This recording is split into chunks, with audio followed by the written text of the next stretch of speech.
पुष्कळ ठिकाणी घर, कारखाने, जागा ही भाड्याने दिली जाते.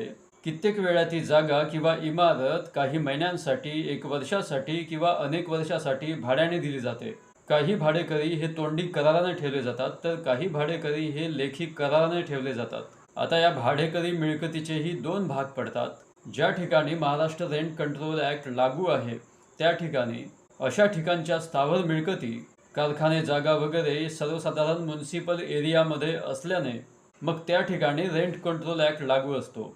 तसेच कॉर्पोरेशन एरियामध्येही हा ॲक्ट लागू होतो. परंतु तो भाग सोडून, म्हणजे ज्या ठिकाणी रेंट ॲक्ट लागू होत नाही तेथील मिळकतीला ट्रान्सफर ऑफ प्रॉपर्टी ॲक्ट लागू होतो. ज्या ठिकाणी रेंट ॲक्ट लागू होतो त्या ठिकाणच्या भाडेकऱ्याला संरक्षणाचे काही खास अधिकार दिलेले असतात. ज्या ठिकाणी रेंट ॲक्ट लागू आहे तेथे केवळ भाडे घेणाऱ्याच्या इच्छेनुसार भाडेकऱ्याला काढता येत नाही. भाड्याची थकबाकी, मालकाला स्वतःला प्रामाणिकपणे ती जागा हवी असल्यास किंवा भाडेकऱ्याने कराराच्या काही शर्तींचा भंग केल्यास, अगर पोट भाडेकरू ठेवल्यास किंवा जागेचे नुकसान केल्यास किंवा ज्या कारणासाठी जागा भाड्याने दिली आहे त्या कारणासाठी जागा न वापरणे अशी काही कारणे उपस्थित झाली असेल तर त्या घरमालकास कब्जा मिळू शकतो.